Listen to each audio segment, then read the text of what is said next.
What is going on, baseball fans? Jeremy Ladacuente here, bringing you the state of the franchise. I'm along with my co-host Dave, and we wrap up with the best team, according to us at least, for the state of the franchise with our very own New York Yankees. From championship glory to rebuilding years, every team has a story, and the Yankees are our story for today. Before we get started, if you're watching on YouTube, make sure you hit the like and subscribe button, ring the bell for post notifications so you get notified when we do new content like this. And if you haven't yet, check out our link tree. It has all of our affiliate sponsorships, our social media platforms, our audio platform link. Everything you need is there. We're now sponsored by Topps Trading Card Company, so sports cards is the thing. Head on over there, make a purchase. Right now they got free shipping on orders over $100 or more, and that's even to Alaska and Hawaii and Puerto Rico. And to help us discuss this great and awesome franchise, we bring in our buddy James from Section 420 Talkin Yankees. Hey, gentlemen, thanks for having me. And I'm glad you saved the Yankees the best for last. Absolutely. Without a doubt, for the both of us, it most certainly is. Cool. Yeah. Pleasure to have me on. Have me on, and same thing. You can check me out on YouTube, Section 420 Talkin Yankees. Have episodes of there. Well, about once a week, an update, and then of course, and Instagram, Twitter. Just check it in. I'm all over the place, social media. So get all that good stuff. Absolutely. Now, when it comes to this series, we always start with a little bit of a retrospective. Obviously, it's a little bit more of a bitter taste in terms of how the season ended. But guys, gut reactions to how 2024 played out for the Yankees. Well, I treated it like Apollo 13, right? Apollo 13 was called a successful failure. They made it home, but they never made it to the moon kind of thing. We were the successful failure last year because we made it to the freaking World Series. We just couldn't close the deal, and we couldn't stop beating ourselves. I.e., let's throw a guy out on the mound that hasn't pitched in a game in 47 days. Oh, and let's have him pitch to arguably the second best left-handed batter in all of Major League Baseball, and Freddie Freeman with the bases loaded. What could possibly go wrong there, right? And then, how about our $300 million ace forgetting how to cover first base and then yelling at the first baseman why he didn't get the out? And then, unfortunately, watching our captain make the first error he made all year long in center field, letting the ball go in and out of his glove, which caused that game to go from 5-0 to 6-5, like that. So, I call it a successful failure based on the fact of where we were in 2023.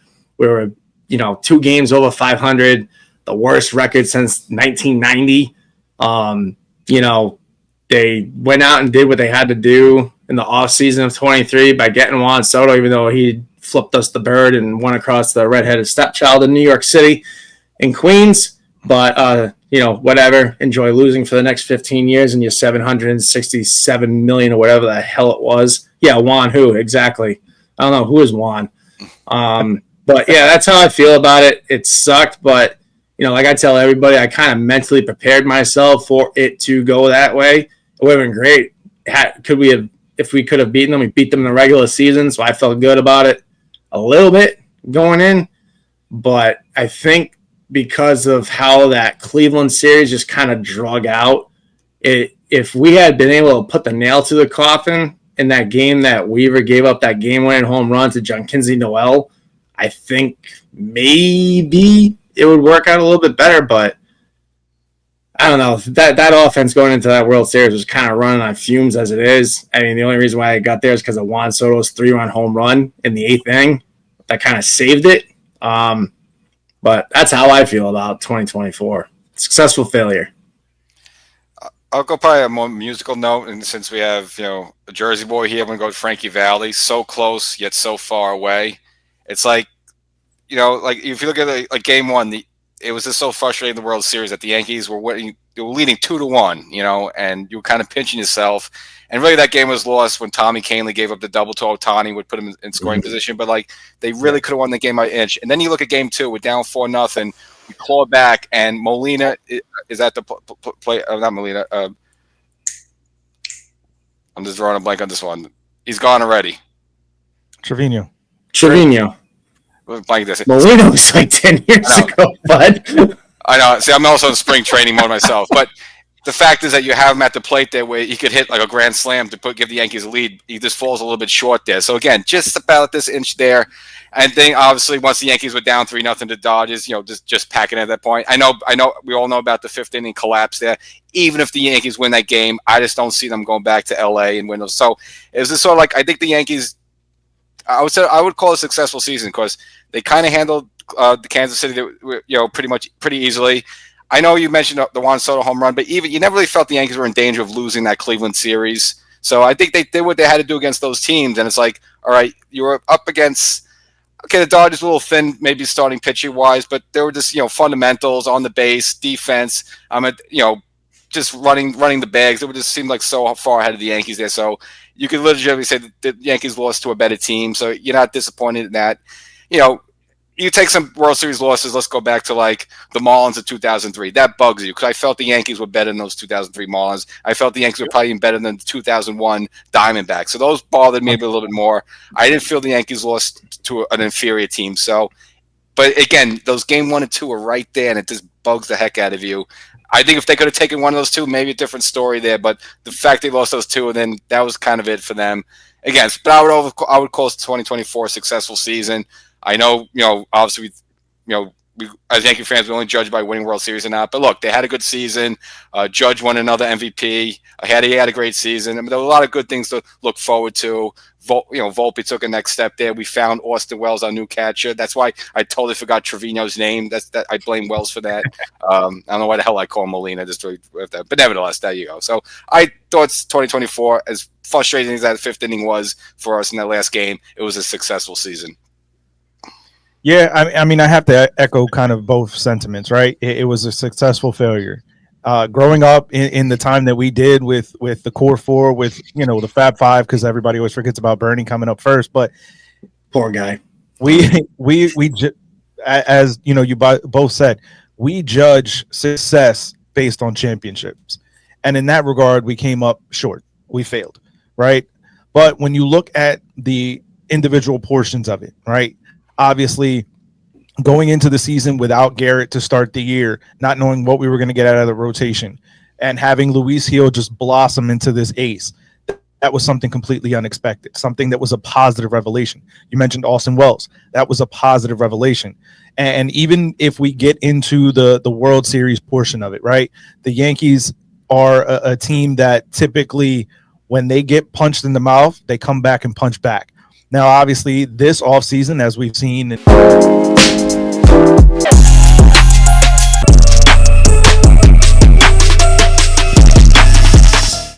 major acquisitions. We lost out on Soto, which, and this might be, a controversial opinion to some. I'm glad we didn't get him back because the burden of that contract was absolutely ridiculous. And I mean, more power to him that he got that deal from the Mets. But to me, that's going to hold back that team because they're not going to be able to do other things. And we've seen that with the fact that they weren't able to go out and really fortify their starting pitching. And now the little bit of pitching that they had is now hurt. And now there's big questions. Now they got Clay Holmes as their opening starter. Exactly. So, you know what I mean? So for me, looking at it, I think that it was a blessing and a curse. Obviously, to get to the World Series but not win it is a big deal. And when we look at the acquisitions that the Yankees made in battling back from that loss, quote unquote, of Soto, getting Max Fried, trading for Devin Williams, getting Cody Bellinger, Fernando Cruz, Goldschmidt, amongst other guys that they brought in on minor league deals and different things like that. But when you look at what and the way the team rebounded, to me, that's the biggest thing about going into this year that I look at as a positive from what was, obviously a disappointing end to the 2024 campaign.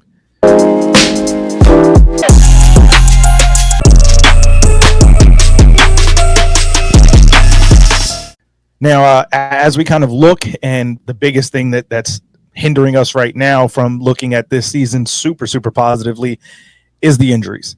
Garrett Cole's out with Tommy John. Luis Gil's got a lat strain. He's not pitching for 3 months. DJ's out for God knows how long. Stanton, we don't even know if he's going to have arms by the end of the season. I mean, Clark Schmidt. Right. But at least, slight positives with Schmidt that he pitched the bullpen session. Everything was said to be well. We'll hear tomorrow how he can't pitch because he doesn't have a back anymore. I don't mean to cut you off, but I don't really put much stock into a bullpen. Wow, he threw a bullpen session. Guy probably throwing about 75% of what he's actually able. Who the hell do you know as a pitcher that goes into a bullpen and goes balls to the wall 100%? They're not throwing 100% in a bullpen. They're throwing 65 to 75%. Yeah. Woohoo! Let me get excited. Yeah, and for me, it's more so about seeing how even from that lesser percentage he recovers, right? So these next couple of days, when we hear reports from Brian Hoke and Jack Curry as to his condition, that's going to be more so for me what it is. Yeah, because we know he's not going 100% in a bullpen session, but being able to see if he can recover from even that is going to be a big deal. Because otherwise, our starting rotation to me is looking a whole lot shakier than it was 6 weeks ago. Yeah, I'm trying to feel optimistic about 2025. I went to the game yesterday, took my son for the third year in a row. And if anyone is listening to this or watching this, when you go back to George Steinberg, I feel for spring training, don't expect to get autographs because they have put up every single barrier possible between fan and player to completely negate that. Down by the practice field, they annexed off that whole portion where the autograph sections in the fence were. That is now an outdoor workout area, restricted area for the players only. And then you go into the stadium, and there's extending from the dugout all the way down to the bullpens on either side are about a 10-foot high retention net where the players used to sign autographs. So side note there, if you're going back to GMS Field, don't expect to get autographs from your favorite players because they've done everything in their power to stop that. 3/5 of the rotation going down, not ideal. Now you're asking Carlos Rodon to be your ace when you just gave Max Fried $218 million for the next 8 years, and he's not your ace going into the season. That's trash. You're asking Will Warren to carry the workload of both Clark Schmidt and Luis Gil. He looks really good this spring, but I don't know if mentally he's capable of, carrying that load. Now Marcus Stroman can quit his and just go out and pitch. Congratulations, you now have a starting rotation spot. But I honestly think they need to make a trade for another pitcher, whether it's Mike King or Dylan Cease. They got to do something. They cannot. I don't want to say our pitching depth in the minor leagues isn't capable of doing it, but you wonder how asking these guys to step up and fill these roles is going to either make or break their psychological state. So that's where I'm at going into this season. And you're right, John Carl might come back looking like the Terminator with bionic arms by Memorial Day. So who knows? Well, I would say at least DJ LeMahieu could take his time coming back. I'm in no rush to see him. So if he wants to, I'm right there with you. Wants to stay on the beach as well. So I meant obviously him not being on the team obviously helps the team. So he could stay as long as one. Stanton, I'm going to chalk it up. I think. I mean, I know I've been hearing Memorial Day possibly for him. I'm crossing him out for the season until I see him on the field. So, but I think we have enough firepower as a backup where last year that would hurt us more. But this season, I think, just with having Jason Dominguez, now we have Paul Goldschmidt, Bellinger. I mean, we got some more other players in that we could kind of rotate in the DH spot a little bit. So I don't think losing Stanton hurts as much. So almost live without him there. But going with you on the starting rotation, it's going to be thin, but I'm looking at a lot of positives. First of all, you look at the first 2 months of the season, April, May, you don't really need 5 starting pitchers because you're going to have a lot of off days. You're going to have a lot of rainouts. A lot of times you're not going to need your pitcher. So I think the Yankees could use little Band-Aids and Scotch tape to sort of weave their way through. even with the Will Warrens of the world, or if Carlos Carrasco ends up making the team if he doesn't opt out, and he just turns out maybe gets a little bit of a renaissance, like a Bartolo Colon a little bit. Even just throw him out to give you 5 innings there. I think the Yankees could kind of hold their weight a little bit. And then, yes, I agree. By the trade deadline, they got to get a big arm in there. Again, even if it's not like a big, even if it's like a Michael King coming back, if he's could do what he's been doing with the San Diego, that's good. Because let's say we're gonna slot 4 guys up for the playoffs. Okay, Carlos Rondon's in there, Max Fried's in there, Luis Gil. We just don't. I mean, he pitched a little bit last postseason, but not enough to say I'm fully confident. So yeah, we need that third proven starter. And if you want to say Luis Gil's your 4th guy, obviously we're getting way ahead of ourselves for a postseason start. Okay, but I don't want Luis Gil as my third. Depending on as my third starter in the playoffs, I think that's the trouble because he's not proven enough. So yeah, they're gonna have to get a big arm by the trade deadline. And I think the only positive with Marcus Stroman is, as we all know, as his history tells, the first half of the season, he's good. So we're going to get the good version of Stroman to start the season, which we had last season. It's just by the mid-season, he gets a little fatigued, and obviously the ERA balloons up, and obviously it all goes up the rails. But if we get the good Marcus Stroman, which we got last season to start the season, I think, again, Yankees can kind of tread their water, at least, and then but they're going to have to get another big arm in there. Doesn't have to be Dylan Cease, that'd be nice, but even if there's someone competent that you feel confident to take a start, give you 5 decent innings. And I think the difference between this year's team and last year's team is the bullpen. So, a lot of these, even someone like Clark Schmidt, sometimes at best is going to give you 5 innings. But I think our bullpen, I like the work Cashman thing that did, bringing in Cruz.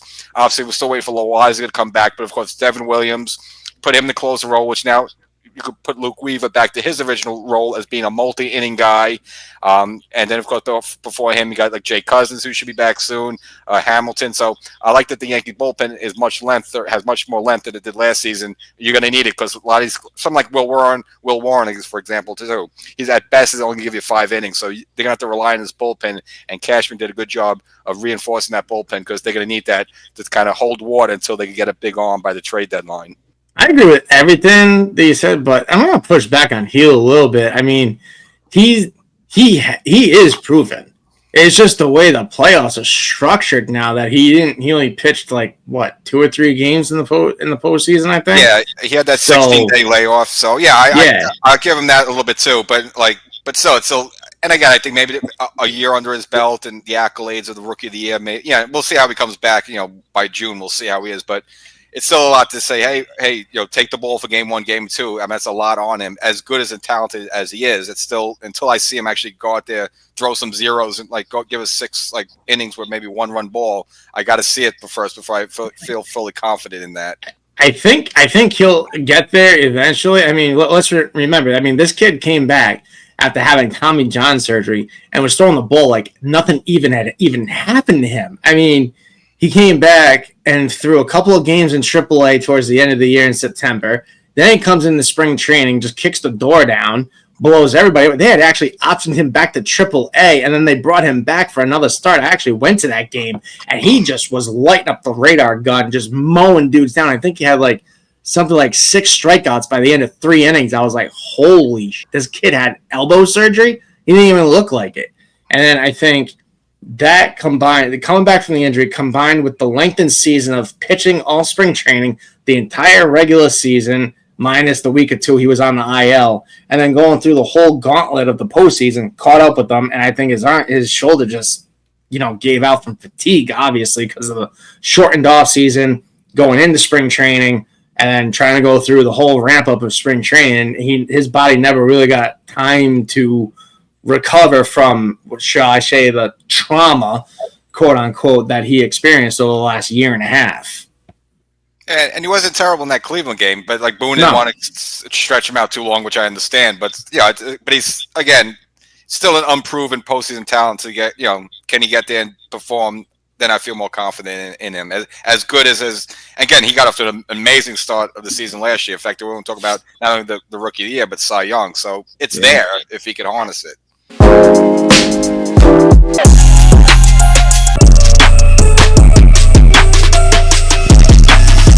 Yeah, so I find it interesting, right? And it's kind of curious to me that the Yankees, obviously we felt like we had enough pitching depth before the injuries to Gil and to Cole, but it's going to be interesting to me to see kind of where they go from here. Obviously, having Carlos Carrasco, Will Warren as 2/5 of the rotation, assuming Clark Schmidt stays healthy enough to be able to pitch in that kind of opening series. What do the Yankees really think they're going to get out of those guys? And obviously, they're not going to tell us, right? They're going to keep it all hush hush and try to figure out whatever deals they can make throughout the course of the season. But I just wonder if they were given some truth serum, what they actually expect to get out of those guys, or if it is just a placeholder situation for the early part of the season. I mean, Carlos Carrasco is at the end of his career. Let's be honest. He's 37 years old, and in the last, he was 3-8 in 2023 with the Mets in 20 games and starts, ERA of 6.80. Year before that with the Mets, 29 games and starts, ERA 3.97, 15-7. And then, hit the previous previous 4 seasons, previous 3 minus COVID, were injuries all over the place. I mean, you got to go back to 2018, 2017. 2017, he was 18-6 with Cleveland, and then 2018, 17-10. That was his age 30 and 31 season. So, I mean, he is on the decline. So I really have no idea. I have no idea why they signed him to a minor league deal and brought him in. I don't understand it. I mean, of all the other guys out on the free agent market, a 37-year-old burnt out right-hander that was good at one point is who you're bringing in versus, Jose Quintana versus, a few others that I'm blanking on names right now, but I'm pretty sure there are other guys out on the free agent market that you could have signed to a deal that, might not have had a spot on the major league roster, but in a situation like this where it's a break glass in case of emergency type of situation, you could have held on to him for a month or 2 or 3 in the regular season, and it's just an easy DFA candidate. So I have really no idea what they were thinking with Carrasco. I really don't. Yeah, I mean, if I had to place a bet at some point, he probably would end up as a DFA. I remember at the time, though, when they did sign him to Cashman, at least he used that, at least his swing and miss rate, as bad as his record was last season, his swing and miss rate was about the same, and it's what they've been raving about so far this spring. Now, is that Boone just sort of puffing him up a little bit? Maybe, but I think that's what caught Cashman's eye. And again, like I said, I can see him bring him in here, get a couple starts out of him, and if he gets bombed 1 or 2, just yank him right out. So, again, I don't see him going past May with this team, if he even makes it. Yeah, I kind of feel the same way. I also feel like there was other guys on the market that could have been approached, right? I think about, obviously, when you bring a guy in on a minor league deal with an invite to spring training, you're not paying him much of anything at all, right? League minimum, I think, $750K. Yeah, unless maybe 800 to 900 because he's a vet. So yeah, But at that point, even if let's say it's $1 million, right? But at that point, how much can you really expect from that guy? And I think about the fact that obviously, more veteran names, kind of more established guys, you saw go elsewhere. Verlander, Scherzer, Charlie Morton. Obviously, those guys are also at the twilight end of their career. But I think about but they're still good. Exactly. That's the point, right? You have these guys where you can still kind of rely on something, right? Where you really don't know what you're getting from Carrasco because this is a guy whose arm has basically been null and void for the last couple of seasons. So that to me is the more curious aspect of this. I think looking at Will Warren in the way that he's pitched this spring, and obviously you got to give spring training results with a grain of salt, but I just think his stuff looks a little crisper. I think that he's pitching with a little bit more confidence. So I'm willing to give him more of a leash than I am with Carrasco going into the season as kind of like that last guy in the rotation if it hadn't been for all these injuries. There is a Matt Blake connection, though. He was in Cleveland when Blake was the pitching coach. Francona. Yeah. So that's the only thing I can think of. Because so this spring, Carrasco is 1-0, a 2.45 ERA, 4 games, 3 starts, 11 innings pitched, and 12 strikeouts. So, yeah, I mean, I don't know. Matt Blake has kind of shown himself to be that pitching whisperer. So we'll see what happens with that for sure. And another thing too, he's kind of been elevated in his position because when they signed Carrasco, still Cole was, we didn't know Cole was going to go down. We didn't know Luis Gil was going to go down. The whole plan for Carrasco was kind of to sit in AAA, and it's like, all right, when we need you for a start once in a while, we'll call you up. And that was going to be his role. But now, because of these devastating injuries, he's kind of getting thrown to the mix of being a 4th or possibly 5th start of his rotation, which, again, he wasn't expecting that. None of us was. So that wasn't on my bingo card. Exactly. Not So at you all. got to get thrown to the fray there.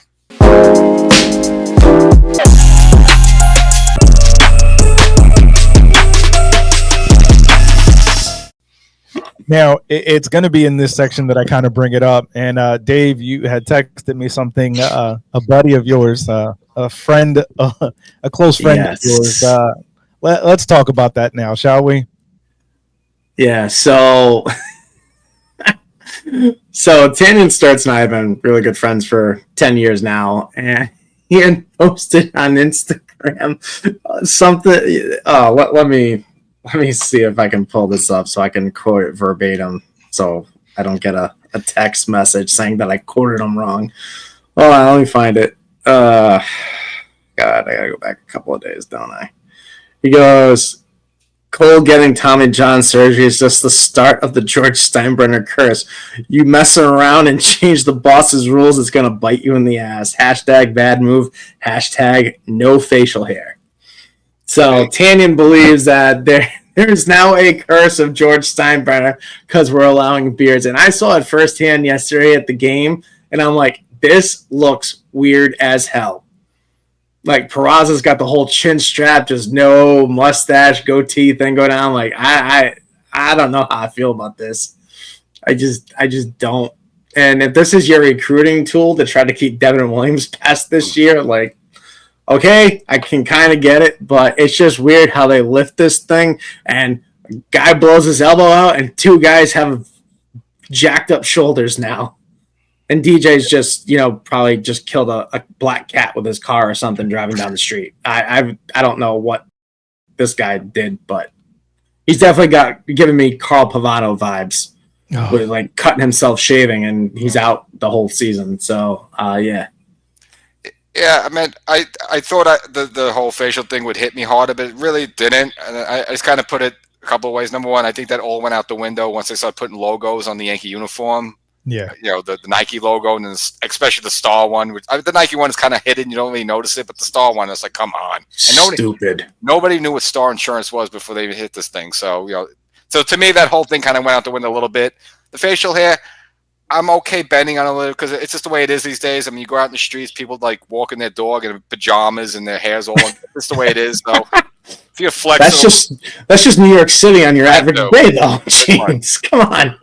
So I think to flex it a little bit, like Glaber really went with the Detroit. He went all out with it. Like that'll be too much. But a little that actually I'm okay with it. And I think people like Aaron Judge is not going to suddenly just be like messy. I think. Oh, Judge already said he's not doing it. Exactly. He's like, if this is what you got to do to come here, then you don't belong. I was like, damn. Yeah, it's like I think like same thing. Like Stanton, maybe he'll have a little 5 o'clock shadow if he even comes back. But yeah. But I don't think it'll be a big deal. Again, it didn't bother me as much as I thought it would.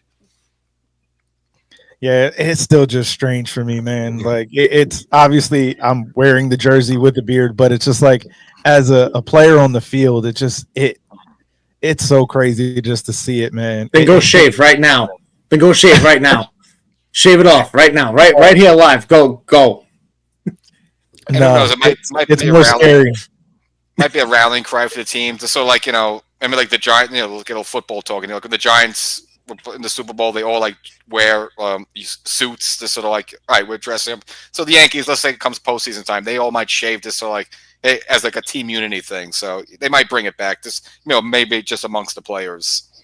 Yeah, we'll see. I will see, but I just wanted to kind of put that in there with this, and connect it to the injury discussion because it did seem that the timing was kind of strange. That it was a little weird. Just saying. that they changed this policy that's been in place since the boss put it in '76, I believe it was. Yeah, when he And bought the then team. guys Because Thurman Munson in 75 had a friggin' beard on his baseball card. Yeah. So prior to 76, it was do whatever. Yeah. So it's interesting to see how the timing has kind of correlated, and obviously can throw out those conspiracy theories, but it's just kind of strange that's when it started to happen. Yeah, as soon as my man posted it, I was like, "Damn, he's right." I texted him like, "Dude, you're onto something here." I think he's like, "I'm just saying." I can't see the ghost of George like wanting to hurt a $300 million pitcher. I guess he was like some scrub player. Yeah, George would berate him or something, or if it was like but I can't like George. Oh no, he benched Mattingly. But with George and his big name free agent players, like expecting them to be God, I can't expect why he would want to hurt his players, but we'll see. I mean, he went after Dave Winfield. He went after Derek Jeter for going out for his 30th birthday. Yep. Like, so who does that? If I'm George, I'm haunting the out of my son for running my team into the ground. That's what I'm doing. That's what I'm doing. That's worth it. Dave has such a bone to pick with Hal Steinbrenner. It's so funny. I can't. Jessica Swindell belongs running this team.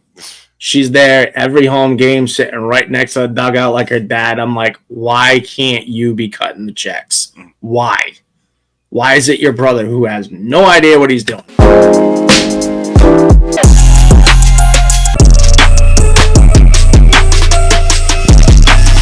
All right, so as we jump into kind of the next section here, and one of my favorite sections is looking at the X Factor. So for you guys, who's the X Factor for the Yankees' success this year, and what does that look like? Man, I got a few. My first is definitely Jason Dominguez. Yep. Now I don't know if him going to left field is going to be a thing because they have separated Dominguez and Bellinger into Squad 1 and Squad 2. So yesterday, Bellinger was in left at the game I went to, and in Port Charlotte, Dominguez was in center. So I think, maybe I'm wrong, but I do think that they're going to end up switching them both. I think you're going to see J-Dom in center. I think you're going to see Bellinger in left.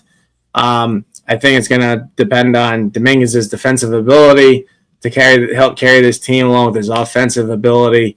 Dom was in left. Huh? Dom was in left yesterday.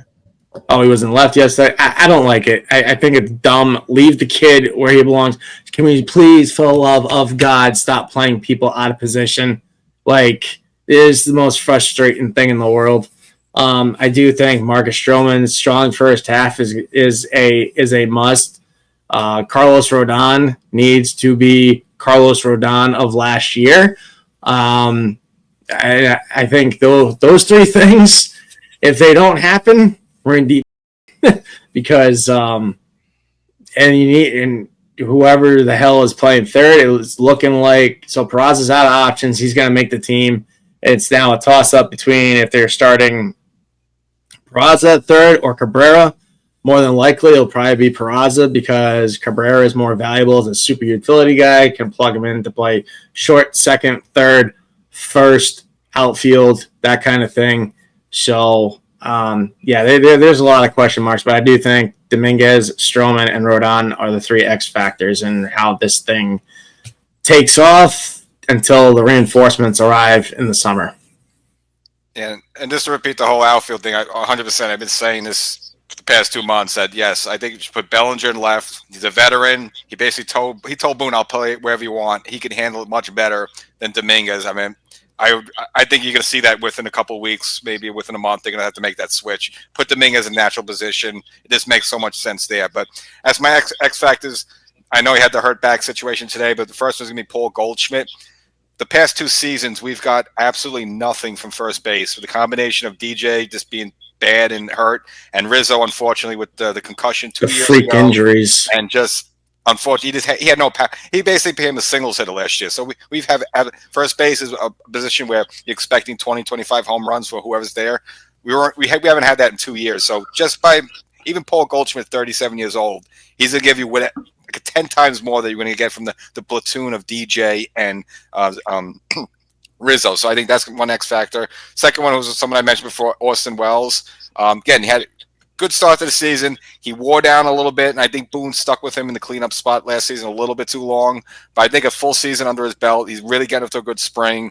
I think he's going to be, I think he's going to be a big factor as well. And I kind of alluded before, just the collective bullpen, which is much deeper. And the fact is we have, two closers in Weaver and Devin Williams right now. They give each other days off, or you just have a lengthened bullpen there. And just a quick note on third base. I know they're going to start the season probably with Cabrera there, but I think that's something they're going to have to make a move sometime by the trade deadline.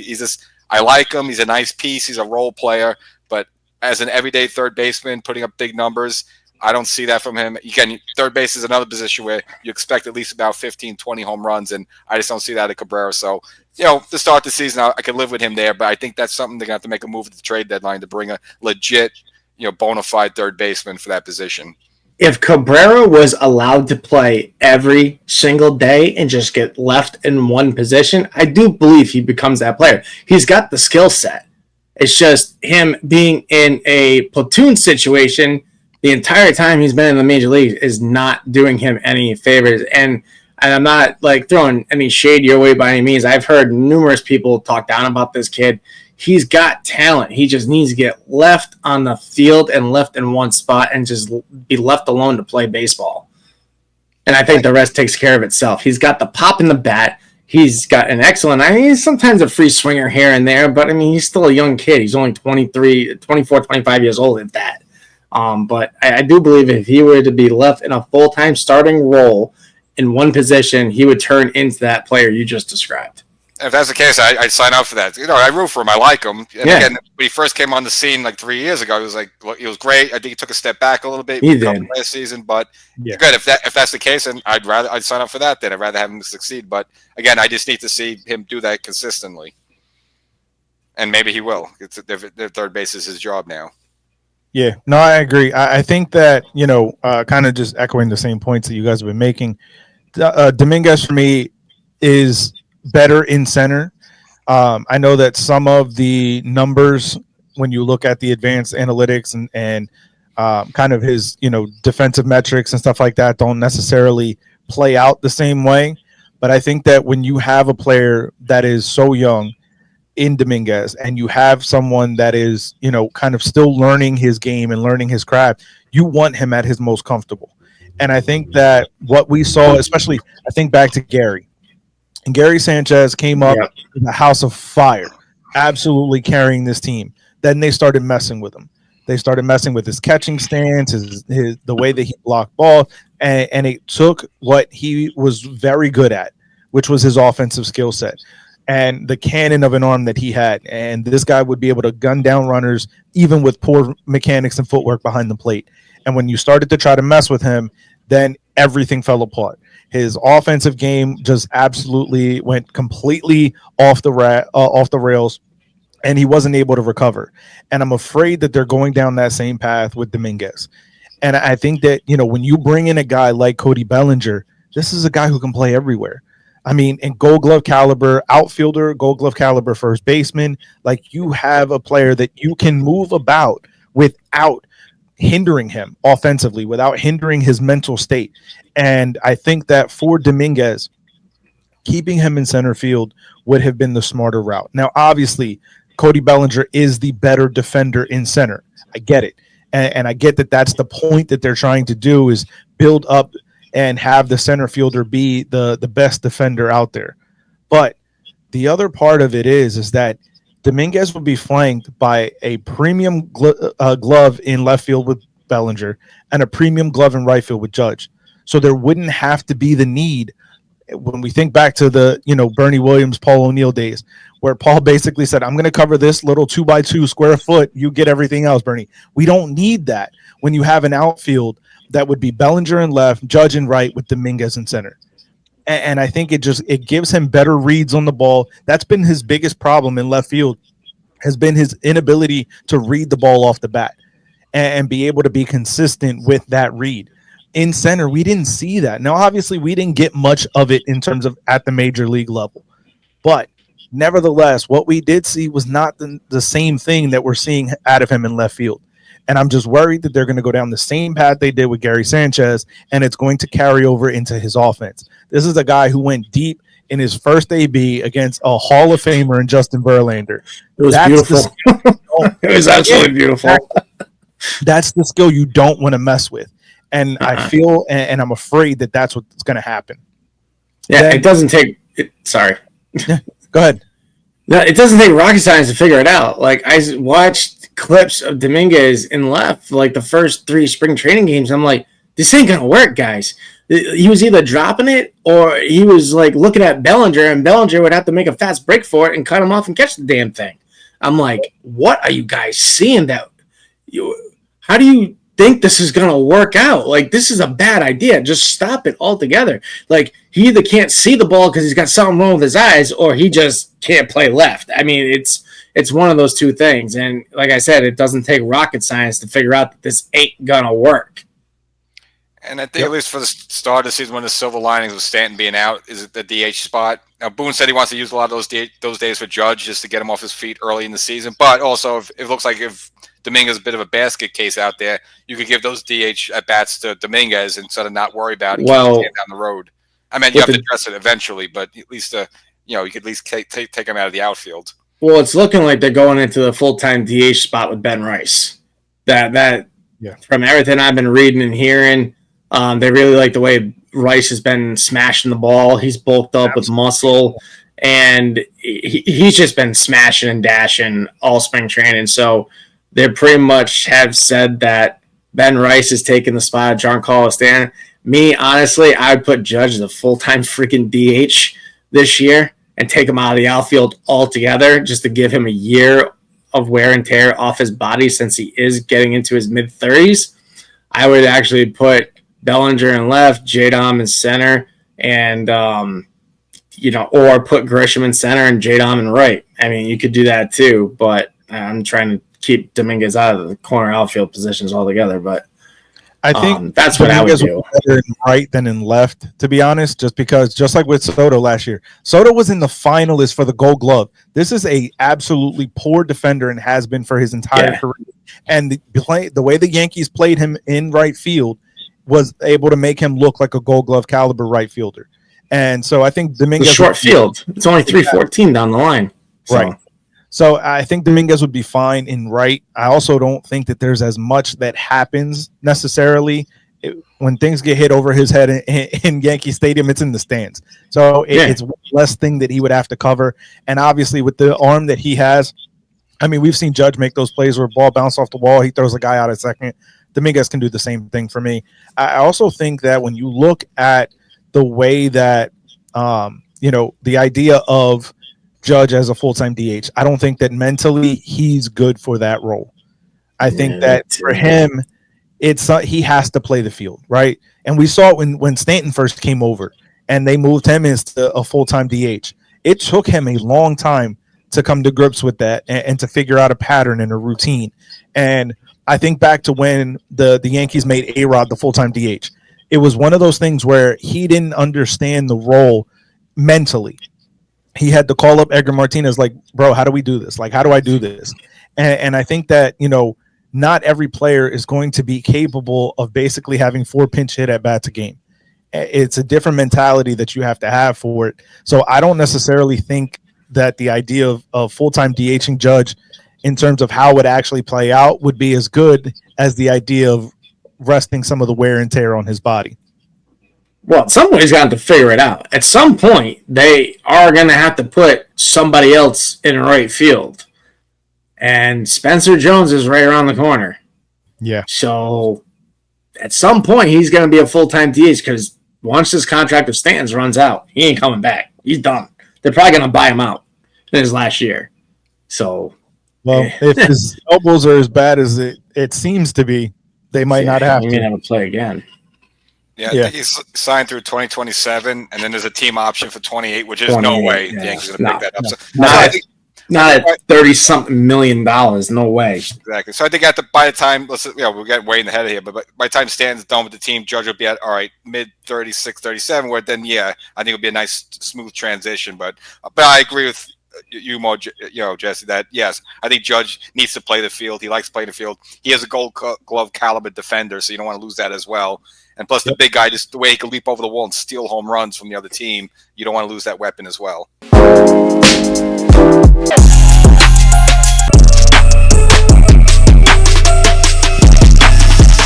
Now, as we kind of jump into the next section and we kind of look at the team, and I feel like we've already addressed it, but the biggest question, right, facing the team in this year, and to me, it's health. Obviously, for many teams, that's the big question, but I think that the way we've seen this team be, completely decimated right now by injuries, to me, is the biggest question facing us is how do we kind of address that? You got to get younger. This team's getting old. I think they're like one of the top 3 oldest teams in all of baseball. We used to be one of the youngest. At one point, a few years ago, you go back to 2017, the average age of our team was 26 and a half years old. Now the average age, I think, is over 30. So you got to start drafting youth. You got to start moving some. George Lombard Jr., absolute freaking stud this spring training. Spencer Jones, who I've been high on since the day they drafted him, is around the corner. And then you look at down the line of other guys that are Ben Hess, drafted last year, Bryce Cunningham, drafted last year, Roderick Arias, Chase Hampton, if God willing he comes back from his Tommy John surgery. Then you go a little bit further down the line, Brock Selvage, Henry Lalani, Cam Schittler. I watched him pitch yesterday. He did okay. And then you got Carlos LaGrange that hit triple digits in the Futures, the breakout game in Port Charlotte the other day. So you got youth coming. It's just a matter of can they stop getting Tommy John surgery for a second year in a row in the case of Chase Hampton, and how he's going to come back from that. So they need to get younger, and that's the only way to do it. I mean, I think Paul Goldschmidt is only here for a year until they can figure out if TJ Rumfield is the answer or if they got to go in a different direction. But I do believe that Goldschmidt is here on a 1-year deal because they got plans for Rumfield down in AAA.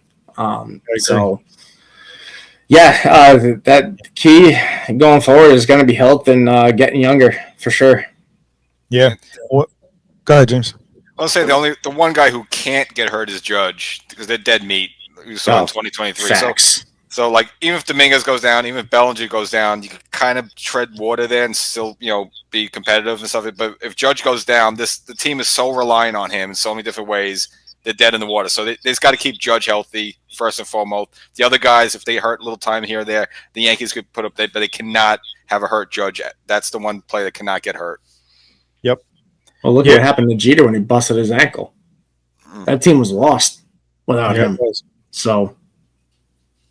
And I mean, and we saw it, a couple years back when, Judge hit the wall at Dodger Stadium.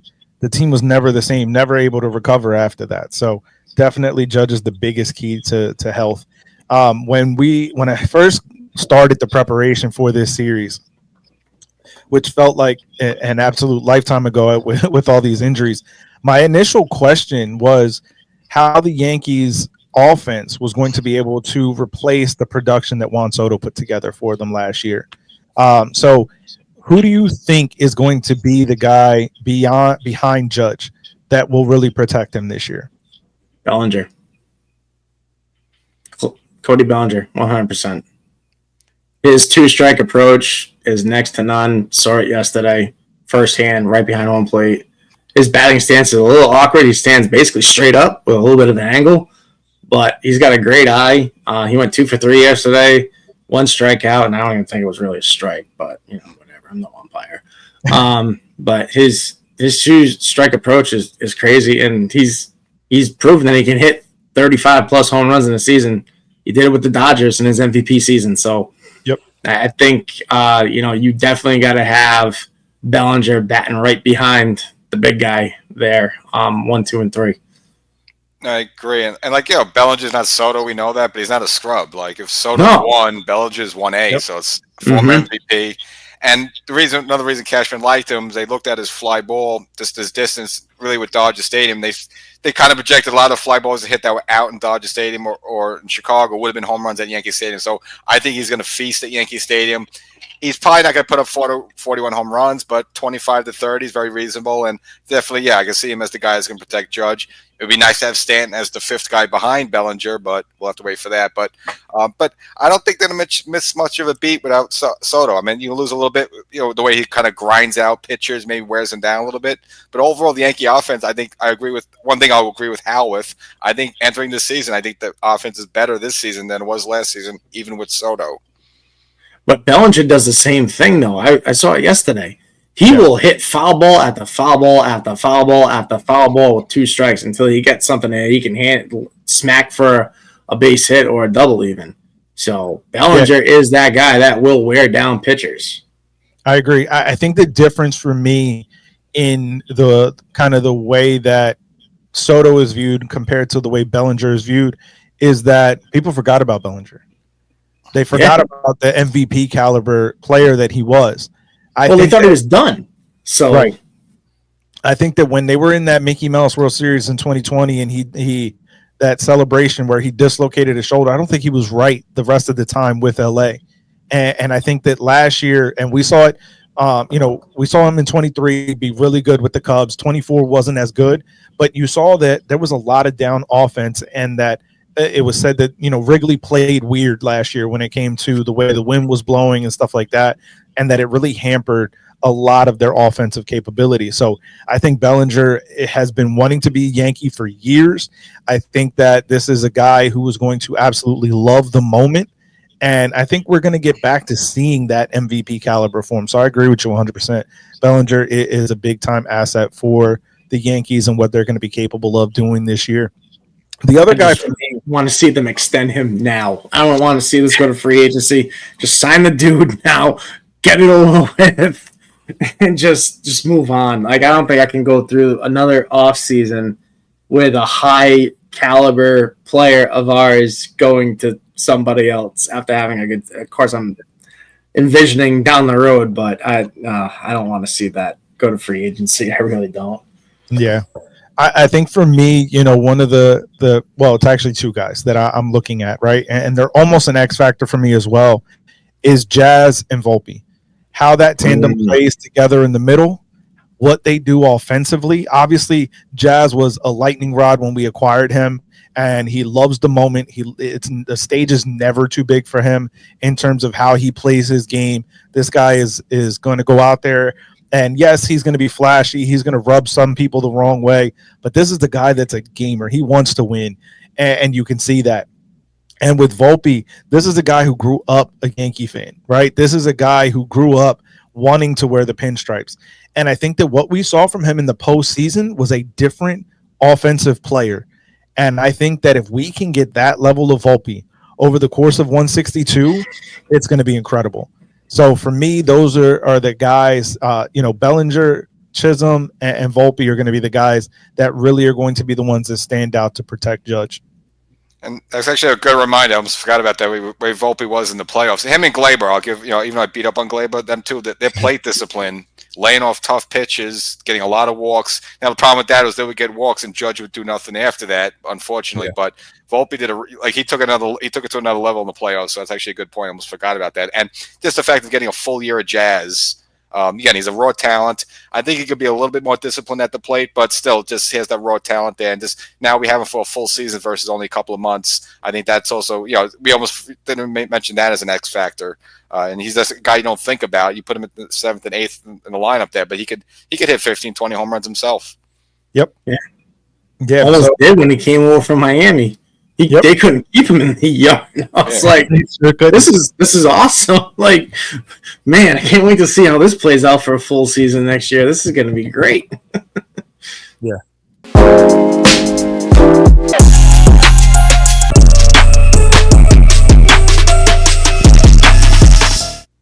I think that, as we kind of transition into the next section here and look at grading out the offense, right?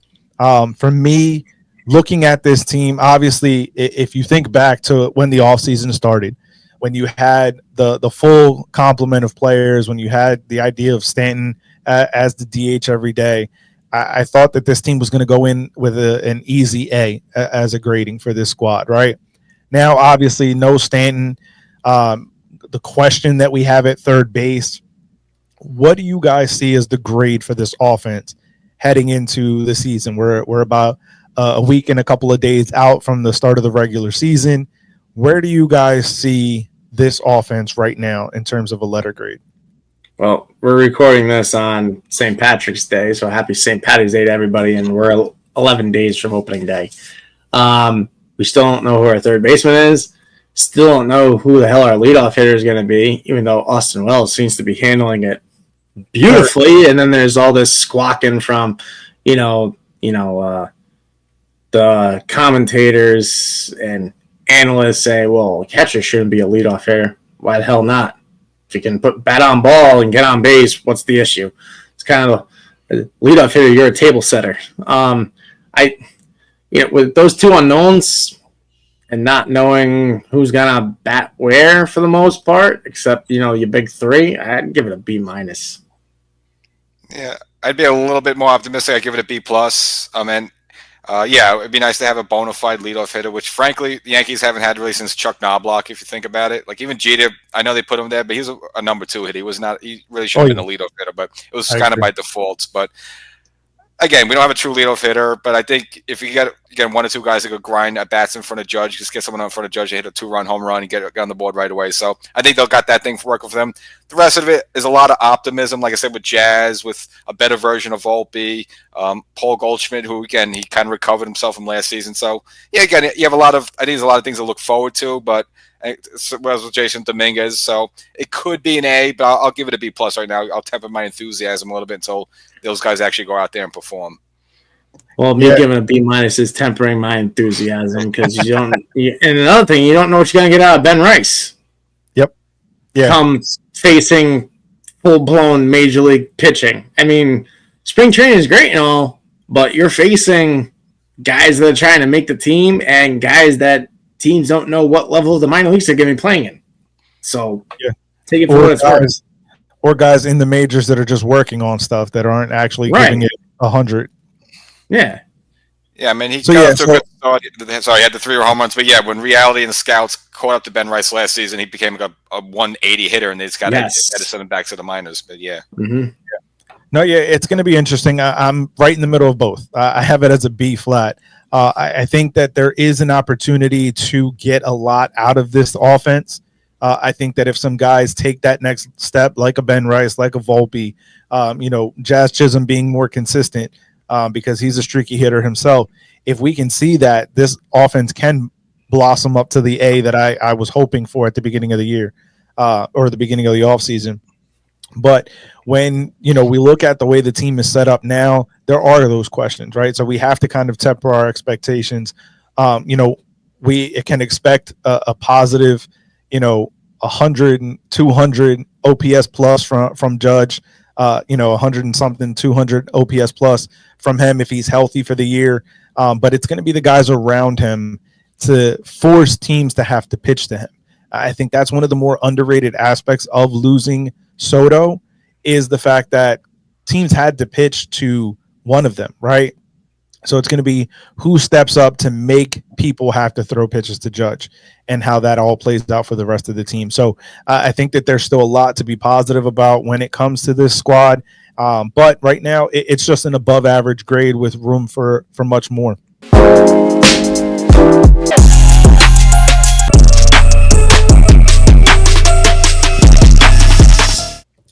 When we look at the pitching staff, how would you guys grade out the pitching staff now following all the injuries?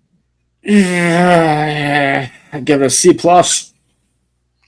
Yeah, I got to go in there. I mean, you got 2 really good lefties in Rodon and Fried, and then after that, there's a lot of question marks. Lottery cards, lottery tickets. So again, bullpen will only take you so far. That's true, but yeah, I mean, you could give it a flat C, but I would say I'll give it a C plus because again, we will get Luis Hill back at some point, so look forward to that. And again, we'll know if he'll be healthy or not. But yeah, I guess I agree on a C+ on that one.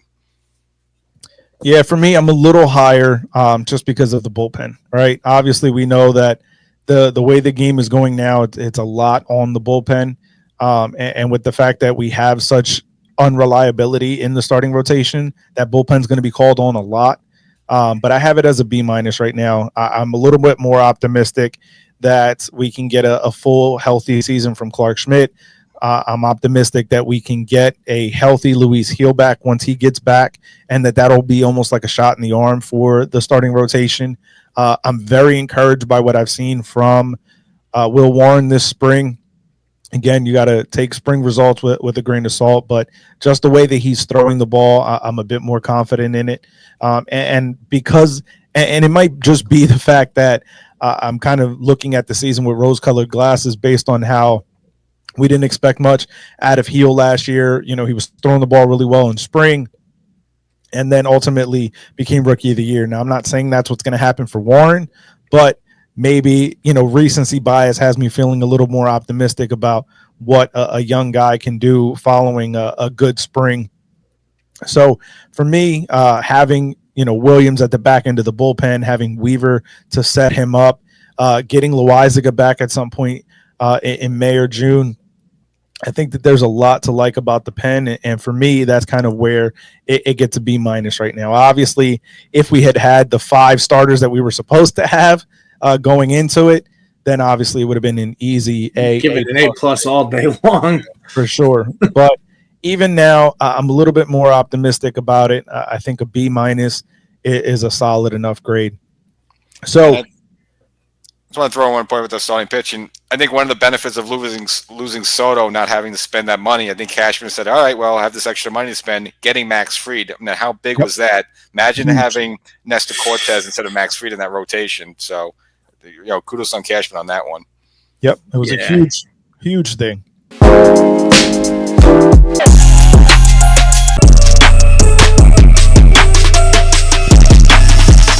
Now, as we go through this series, is one of my more favorite sections, and we look at a bold prediction. What do you guys have as a bold prediction for this Yankee squad now? Oh, God. I don't even know where to start. James, go first. I'm going to need to think about this. I'll go. So I'll look at some other teams. I think Tampa's is going to be a washout. Just the fact that the whole thing, they lost their stadium, they're going to be playing at George Steinbrenner's Field, and they didn't really make too much improvements over the past 2 seasons, so I don't think I have to worry about them. Toronto got incrementally better. I mean, Scherzer, he'll pitch for like a month and he'll get hurt, but still getting Santander and like that. They'll be a little bit more pesky, but I don't think they're going to challenge the Yankees. Red Sox got a little bit better, of course, with Bregman. You got Devers there. I mean, they could be a thorn, but I don't think it's enough to say they're a threat. So I think it's going to come down to Baltimore and the Yankees. And I think Baltimore, even though they got a really good young farm system as they report, but they took some losses too. They lost Santander, who always killed the Yankees, so the fact they don't have to face him anymore does benefit. And of course, losing on Burns there. So I think they'll be on the heels of the Yankees like we saw last season. Then the Yankees kind of pulled away. I think it'll be very similar. I think, again, once the rotation gets a little healthier, I think they'll make a move by the trade deadline. So I think we could still secure the AL East. As for the playoffs, that's a little bit thrown in the air a little bit too much. You can't really predict a return to the World Series. But I at least think they will make the playoffs. I don't think they'll be a wild card team. I'll just leave it at that. Bold prediction. I think we win the East, but I don't think we're going to win it by much. I do think the Red Sox are a threat. They have a closer now, albeit Aroldis Chapman, and take that for what it's worth, but the guy can still throw a baseball. Guy can still close games. They have a 1-2 punch at third base with Devers and Bregman. And they also have a 3-headed monster in the starting rotation with Garrett Crochet, Walker Buehler, and Tanner Houck, who's been a pain in our ass since the day he set foot on a Major League Baseball mound, to go along with Garrett Whitlock, who we lost in a Rule 5 draft eons ago. So I think if we win the East, I think we win it by 3 to 5 games just because of how banged up we are going into the season. It's going to depend on how well we play in the first half of the season. It's going to depend on how well they play in the first half of the season. And funny you bring up Tampa Bay. So I looked at their schedule their schedule is front loaded at the beginning of the year. So because of the heat down here in Florida in the summertime, they are playing most of their games from June through August on the road. The Yankees only go down and play them at George Steinbrenner 4 times this year. All the rest of the games are being played at Yankee Stadium. So I don't think them playing in George Steinbrenner Field is going to have as big as an effect as we all thought it would, just based on the climate issues that they had to schedule around, and now they're going to be playing most of their games on the road throughout the rest of the year, with a few night games in Tampa sprinkled in here and there. But that's what I think the bold prediction is going into this season. So I'm much more optimistic. Of course you are. Because you live in this fantasy realm sometimes, and I just gotta yank you back a little bit. You got to try and pop the bubble for sure. But no. So every year I go into this saying the Yankees are going to win the World Series, right? So I'm not going to deviate from that. I'm still going to say it. You must have a bottle of good stuff sitting around somewhere that you're sipping on. Pass it this way, my man, because no, I gave up on that dream after 2011. Yeah. Here's my thought, right? In looking at the way this team was, obviously the way things are shaking out right now, we know that the Yankees, we talked about it earlier, don't have a ton of things to be able to trade, right? But there are some assets to be able to trade. So I think that the way this team went into this season, this offseason, the pivot that was plan B worked out tremendously, in my opinion. Getting Free, getting Bellinger, Cruz, Devin Williams, like bringing in all these guys, that was a real go-get-it effort, right? And I think that the Yankees were looking to upgrade and solidify at third base, but I think the price was too high. But I think that they're going to look at what happens in the course of this season, right? We talked about it. Tampa, they're not going to be much of anything, right? Because I think that they're going to be so displaced. They're going to feel like a team that's always on the road. I think back to a few years ago after all the COVID stuff, when the Blue Jays were playing in Dunedin and they never really had a home. They couldn't find their footing. Buffalo, they're playing in Buffalo. Yeah, well, Dunedin and then up in Buffalo once they finished the renovations to that stadium. But they never really found their footing because they always just felt out of place, right? I think more or less it's going to be the same thing for Tampa. There's some quality guys in that Tampa lineup that could get moved, right? I look at the Blue Jays. This is a make or break year for them, right? This is going to be the final year under contract with Guerrero, with Bichette. I think if they get off to a slow start, by the deadline, all of their starters are gone. Every single one of those top 4 guys. Berrios, Bassett, Gossman, and Scherzer are all going to be gone, right? I think Guerrero's going to get traded. Bichette's going to get traded if they don't get off to a good start. Baltimore has no starting pitching. They have no pitching. The only thing they got is Yainer Cano and Felix Bautista at the back end of games, but they have no idea how they're going to get there, right? So they have that young core of offensive players, and they're going to go to try to outshine people offensively and outslug them, but I don't think that they have enough pitching to be able to hold that off. It's tough to score 5, 6, 7 runs a night when your pitchers are giving up equally as much. So the real threat, like you said, Dave, is Boston, right? They have that 3-headed monster. I think that Brian Bayo is going to be a solid guy. Shit, I forgot about him. Exactly. So they're going to be the thorn, right? They're going to be the team that's the most aggressive to compete with us, and that's truly the way I feel about it. But once you get beyond the East, the only team right now that I'm looking at as a potential problem for the Yankees is the Rangers. What they have with their offensive core, I think that, the way that Bruce Bochy is able to manage a pitching staff is going to be something that he's going to be able to mix and match where necessary. To me, that's the only other team outside of the East that I think is going to be a thorn in our side. Seattle has a great pitching staff. They have no offense, right? You have a lot of young clubs in the Central that are unproven. We saw what we were able to do with the Royals. I think that they're going to be much better this year, but I still think that there's a lot of growing pains there for that squad. When you look at the Guardians, every year they seem to be good, but to me, they're just not as good as they were. And I think that every year their question is offense, and I don't think they addressed it. They got rid of, the most peskiest thorn outside of Jose Ramirez in Josh Naylor and shipped him off to the Diamondbacks. So when you look at the landscape in the American League, to me, obviously looking at the National League is much more formidable, right?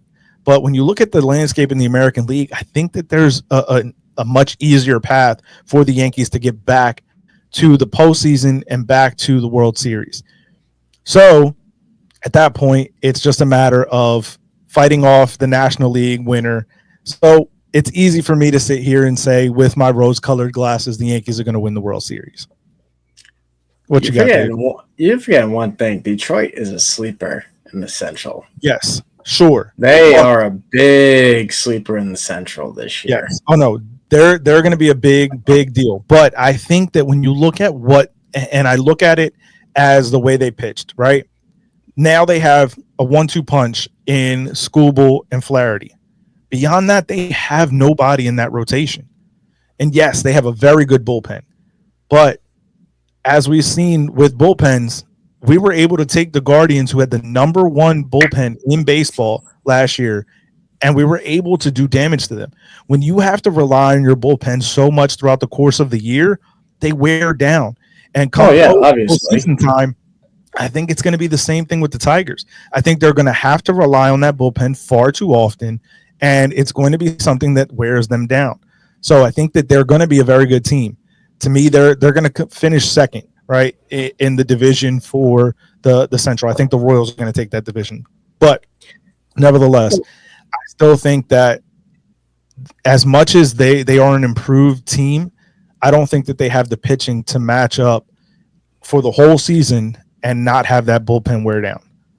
Well, the thing is with bullpens wearing down, it's all fundamentally flawed across the whole league because these starters are conditioned in the minor leagues to only go 5 innings. They have a pitch limit of 80 pitches in the minor leagues. And until this problem gets addressed and fixed to the point where, you don't have, like, someone going 6-7 innings is, like, unheard of unless you're Justin Verlander, Max Scherzer, or Garrett Cole. Nobody goes 6-7 innings anymore, and it's absolutely frustrating to listen to fans like, oh, the bullpen sucks. Their guys are getting lit up like Christmas trees. Yeah, well, when you got a starter that's going out there and is at 60 pitches by the third friggin' inning, like, what are you supposed to – I mean, a lot of these guys just chuck it and throw it. Tanny and I had a conversation about this a couple of years ago saying, like, all guys care about is throwing hard. They have no idea where the hell it's going. And they just think that guys are just going to swing and miss. And they're not. They're professional hitters. They're not going to swing it in the dirt.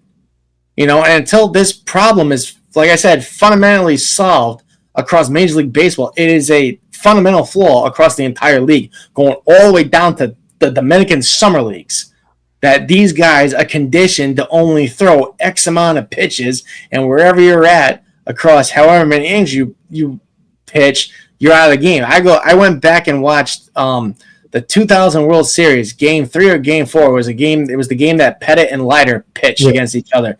Andy Pettit was at 155 pitches by the 8th inning. Al Leiter was at 157 by the 7th. That is unheard of. Yep. That is like going back and watching Nolan Ryan play and pitch, 18 innings and throw 267 friggin' pitches back in the 80s. It doesn't happen anymore. Because they're only throwing like 89, 90 miles per hour. That's it's stupid. And it really goes back to like the whole thing with the drafting. They won't even look at you unless you hit triple digits. So if you're a young kid, you're like, all right, I got to throw my arm out. And just the way that, that and these wicked sliders now, which are untouchable, great. But then 2 years later, you need, lo and behold, shockingly, you need Tommy John surgery. So, that's a whole conversation around that and that whole thing. But I bet your assessment of the Yankees' path to the World Series is real spot on. I would say that if they could get out of the AL East alive, it's not as tough as a path as if they were in the National League. Like the Mets got to deal with the Phillies. They got to deal with Atlanta. They got to deal with, then the West Coast teams, San Diego, the Giants now. It's So we're actually lucky to be in the American League just because it's a little bit easier path. And frankly, I know Kansas City gave the Yankees a little trouble. A little bit of a fight, but the Yankees kind of almost swatted them like a fly, more or less. And then Cleveland a little bit, but again, it wasn't a hard path to get to the World Series. But unfortunately, they hit a brick wall at the Dodgers. Well, what pisses me off is I'm so sick and tired of us building a team that can win the American League. Okay, cool. You're not building a team that can do both, beat the American League and compete against a super team like the friggin' Dodgers. So can we please, for the love of God, put a formula together that solves both problems? Because that's ultimately what you're trying to do. You're trying to beat that National League team. So that's what I want to see happen more than just us solving the puzzle of beating these junior varsity teams in the American League. And I think that, just kind of piggybacking on that point, I think that if this team, and obviously injuries are always going to be a factor, but I think if this team, with the way that it was supposed to be built, with Stanton as the DH, with, Cole at the front of the rotation, with Heel as the fourth starter, I think this could have been a team that could have done more against the Dodgers in this upcoming season. With the moves of Fried, with Bellinger, with all the acquisitions that were made, I think this team could have done that. Now, obviously, we have to see how it rebounds now after all the injuries, but to me, that was the team that was built, was to battle the Dodgers.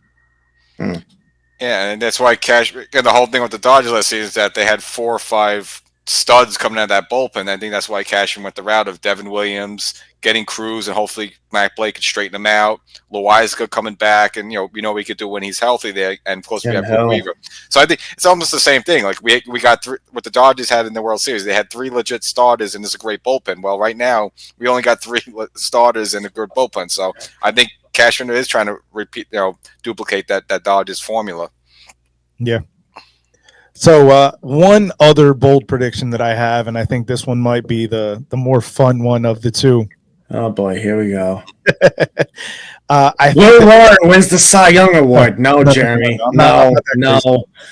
I'm not that crazy. I mean, we've been talking about craziness. So listen, I'm optimistic. Hope springs eternal, right? So sure. But I think that this lineup is capable of having 7 guys hit at least 20 home runs. Well, it depends which guys are they.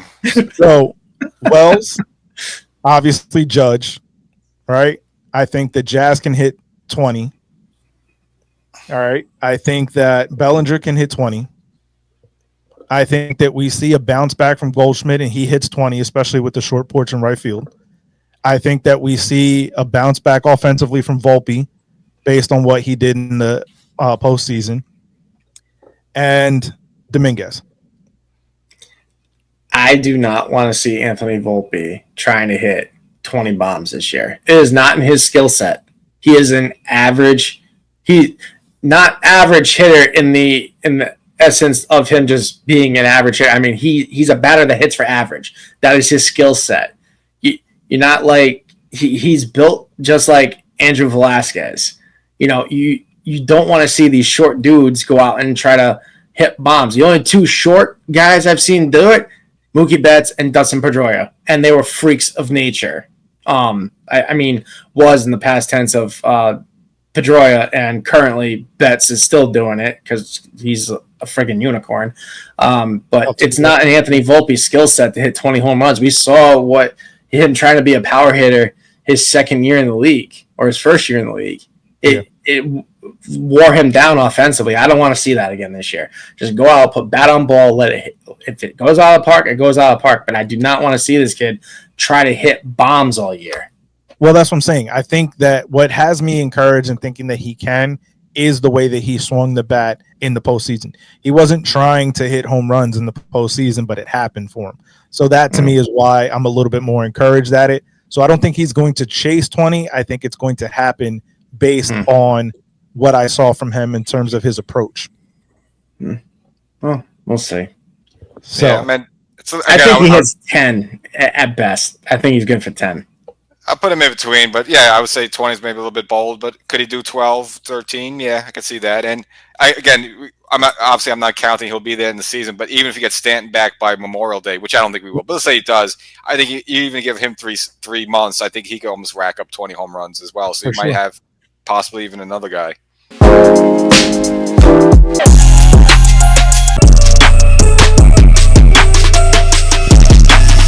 I also think about the fact that, obviously the Yankees to me are going to have to address third base at some point. I don't know that the combination of Peraza and Cabrera are going to be the guys that kind of finish out that year. I've said it on previous videos on this channel, but I'd really like the Yankees to take another stab at getting Arenado.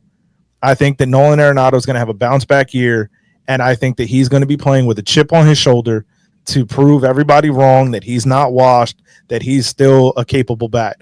Last year, in what was a down year for Nolan Arenado, this guy still put up 16 home runs. I believe he had a 270 batting average. Like, this is a guy that was still going to produce better than what the Yankees saw from third base last year. So if they were to go out and get a guy like Arenado, maybe pair him with a Ryan Helsley to kind of further cement that bullpen, or go out and get a Brendan Donovan to kind of augment some of and help out in that outfield, and being a guy that is a utility guy that can bounce all around. To me, that would be a way for the Yankees to get another formidable bat in that lineup at that third base spot. See, I'm going to go a different direction on you, and I'm going with Ryan McMahon from the Rockies. He's a left-handed bat. He's 29 years old. Yeah, he's still owed a little bit of money, but Arenado's age is what has me a little shook, and we just talked about having to get younger because we got guys that are, need to be wrapped in bubble wrap, for God's sake. Last year, McMahon had 645 plate appearances, 28 doubles, 20 home runs, 65 RBIs, 4 for 10 in stolen bases, 69 walks, strikeouts were all high at 185 / 242, 325, 397, and 722. That is someone I'd like to see get here, especially with the Rockies not having an identity on what they want to do moving forward. I think you're going to have an easier time prying him away from Colorado than you are with Nolan Arenado getting pried away from St. Louis. Because St. Louis, from what I was reading, wants like a haul. They wanted freaking Luis Heel for Arenado. And I'm, get bent. You're not getting our stud Rookie of the Year award winner for a guy at the end of his career. Nice try, but no. So yeah, that's why I think McMahon's a better fit. He's a left-handed bat. So if you got to do it the right way. You don't need another right-handed aging bat in this lineup. No, again, Arenado is just a guy that I think is going to bounce back, which is why he's kind of the guy that I pegged in it. But McMahon is a good potential guy. I'm a little bit more down on him offensively, because I think that part of what he does offensively is skewed by Coors. I think that when you look at some of the underlying numbers, this is, to me, DJ LeMahieu 2.0. So a guy who's a very good glove, but offensively, he's not going to be kind of a force, where I think that Arenado can still be a guy that hits you, power in that middle. And especially if we have Arenado hitting 6th, 7th, or 8th in this lineup, to me, that's a guy that is going to easily be overlooked, and who can give you, 15, 20, 25 bombs in the season. So that, to me, is where I look at a guy like that as a little bit more than what we would get from McMahon. I think that, obviously, to your point, him being younger, still being a very good glove, Gold Glove caliber fielder, is something that could benefit us. But I also think that with, St. Louis, they kind of have to get rid of Nolan, right? With the way that they're going as an organization, they kind of have to move him, where the Colorado has no identity. So you don't know exactly what their thought process is on McMahon and where they see him in terms of their long-term future. So to me, it's just, I think that if St. Louis is being a little more realistic in terms of the price point, Nolan's a lot easier to get, in my opinion. Yeah. But regardless, again, I hope I'm wrong. Cabrera does a great job, but I think the Yankees are going to make a move to somebody at third base. I just don't think Cabrera will be there come September. And probably another interesting for the season. Again, we don't know when he's coming back. But DJ LeMahieu, does he even he has this year another year on his contract? But do they just go the Aaron Hicks route if he's as bad and just DFA him? I mean, that's going to be interesting. If the Yankees have the guts to pull the trigger on that one. They did it once before. Twice. They've done it 3 times, honestly, in the last Donaldson, Hicks, and Gallo. Well, they traded him. Yeah, they traded him. Gallo, I consider that like a DFA. They dumped his ass. Yeah. Clayton Beer. Well, I think about when in the last 10 years you had Ellsbury that was able to be written off because of injury, A-Rod that they DFA'd, and now, again, he gets hired. Yeah, quote unquote. But nevertheless, they were forcing him out. So they let him bow out semi-gracefully, but they were forcing him out. So then, and Aaron Hicks, right? So you see those kind of all play out in that same kind of context. I think DJ is going to get written off in terms of his injury. So I don't know that we see him back. I think that they were trying to build him up as a potential player this year for the Yankees, and I don't see that happening. It would be interesting to see how the Yankee stadium crowd would handle him, because he's really gotten a free pass a little bit, because I think his first 2 seasons were just unbelievable that he's gotten a pass from the Boo Birds. But the fans pick somebody. Last year they picked Hicks. The year before that they picked Donaldson. The year before that they picked Gallo. Well, those guys are gone. Whoa! Okay. They're gonna look for a victim now. DJ might be that victim to get the Boo Birds finally. If he plays. Those first 3 guys absolutely deserved everything they got. Of course, but yeah. 100%. Those guys deserve everything they got. Aaron Hicks was atrocious. He had 1 great season, and the minute they gave him any kind of a contract, it went downhill. Josh Donaldson, I don't know what the hell they were thinking with that. They wanted IKF so badly. The Twins here, you can take our garbage too. And Gallo was just they knew this guy had a 38% strikeout rate when they went and traded for his ass, and they still went and did it anyway. And then acted all surprised, he strikes out a lot. Well, no kidding. You knew this when you went and got him. Now he's going to come back and try to be a pitcher because he got DFA'd by he got cut by the White Sox. So that ought to be interesting to watch happen. Watch, he comes back as a Cy Young Award winner and wins 20 games. Well, he could be the next Ohtani. He could hit and pitch, you never know. To your point, James, I don't think LeMahieu is going to be a victim of the Boo Birds. I think he hasn't tried to make excuses for what's going on with him. Then again, he doesn't really say much of anything anyway. I think he's like some kind of robot that just plugs into a wall and goes, that does not compute. So it's just unfortunate. He never really bounced back from that foot problem. Same thing with Greg Bird, unfortunately. But I don't think if he were to come back, I don't think the fans would really give him that much of a hard time. So that's just my thoughts. Yeah, I agree. He has kind of skated by, but I think that it'll be interesting to see. I think he'll get the Boo Birds if the Yankees play him like they did a few years ago with Hicks and Donaldson. If they go that route where they kind of force him into the lineup, he'll definitely get the Boo Birds if he's not producing. But if they kind of leave him riding the bench, I think he'll skate by.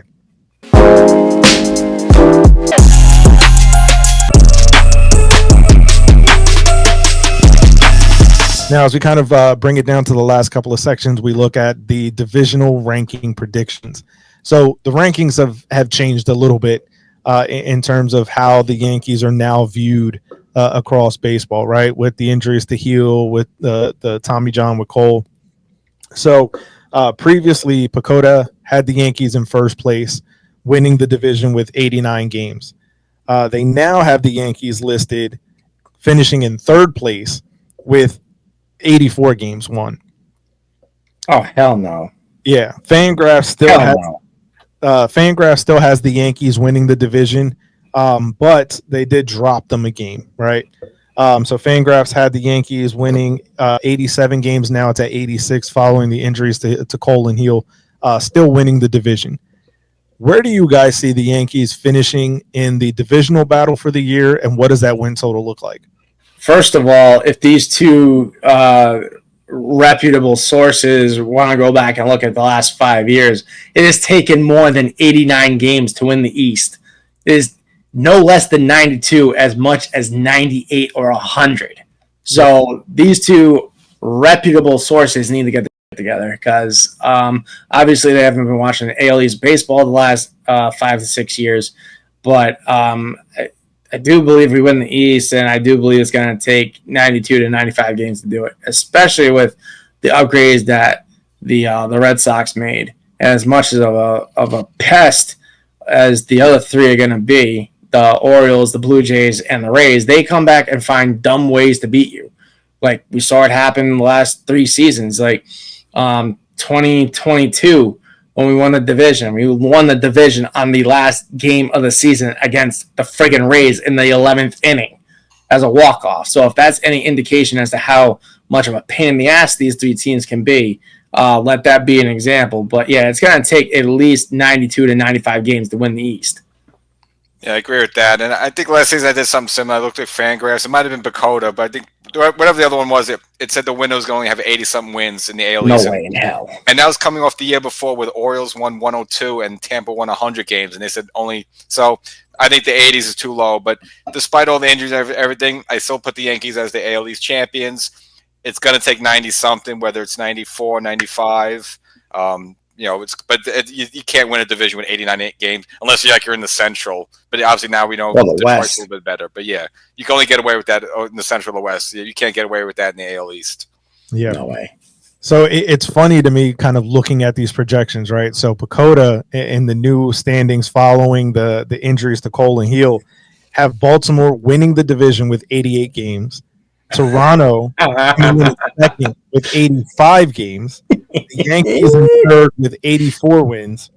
Tampa finishes with 82 wins in fourth place, and Boston finishes under 500 with 80 wins. That's the projection based on Pacoda right now. They had to have done this before all the free agent signings.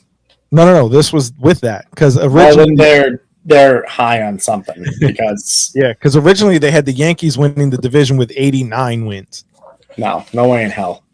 No one has won an AL East title with less than 90 wins in my lifetime. I will put money on it. I don't think I've ever seen it in my lifetime, and I've been on this earth for 38 years. And they're going to have the rotation of Cole and Heel in it and only get 89 wins? Nah, no way. No way in hell. Yeah. Those guys are good for 15, 16 wins apiece. I know. Exactly. Yep.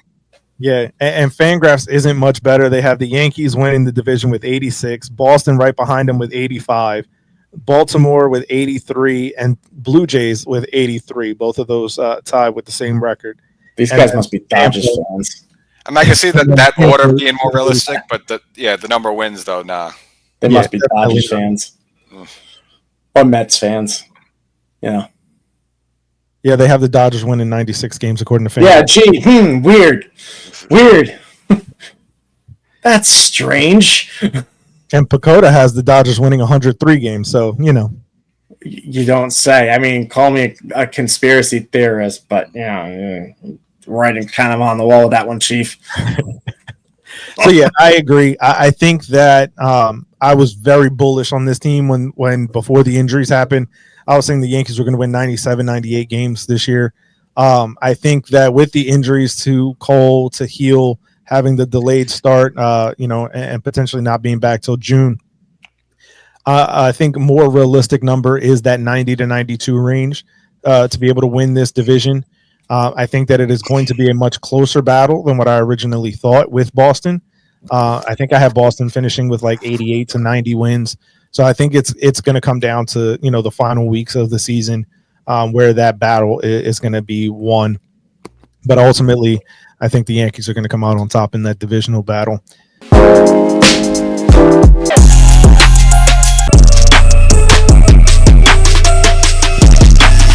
Boy, we forgot the biggest frustration.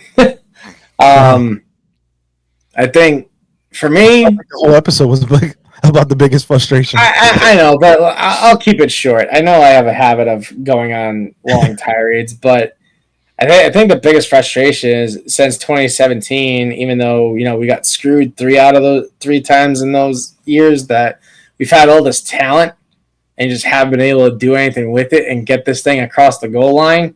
And if they don't, and Aaron Judge turns into Don Mattingly 2.0 of being like one of the greatest players to ever put this uniform on and never winning a ring, I think is a complete travesty.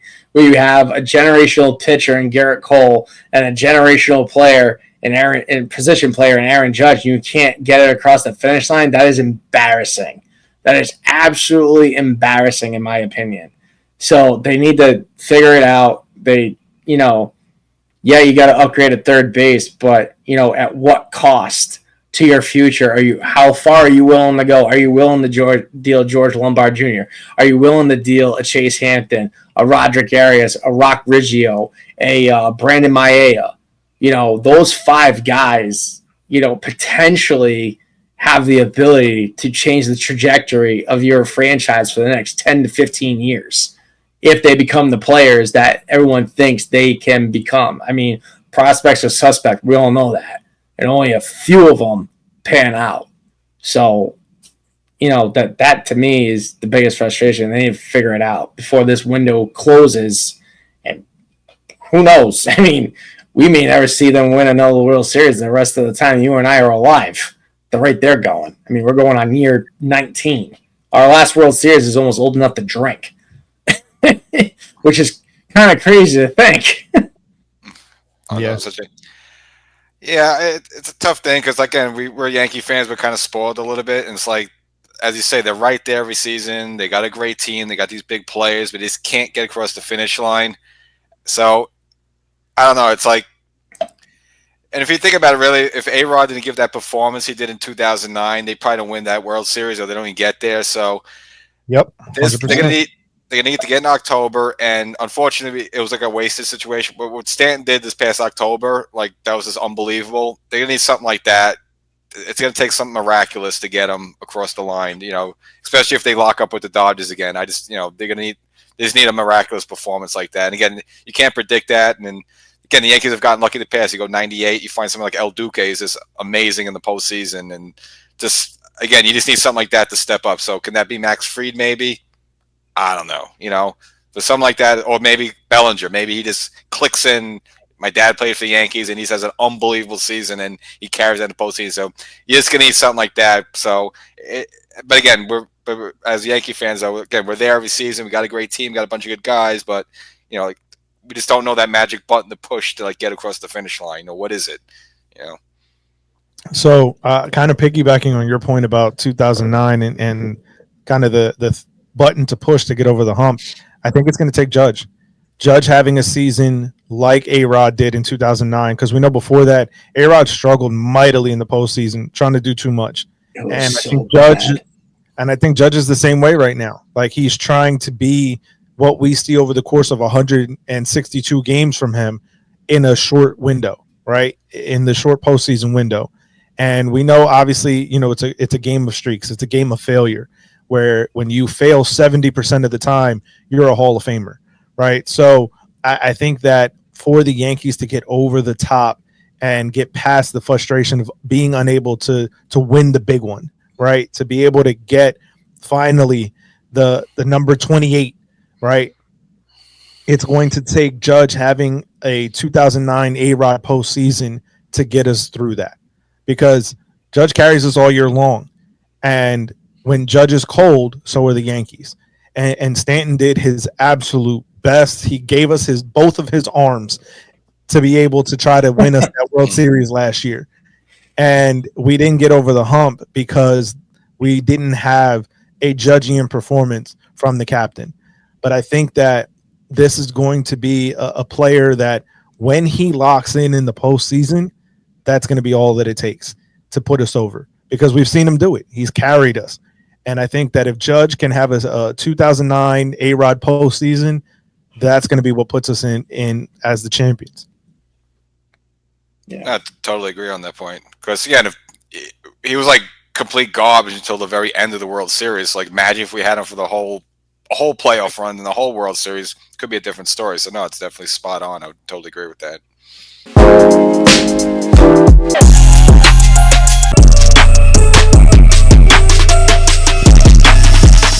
As for the state of the franchise, I say up in the air, to be determined.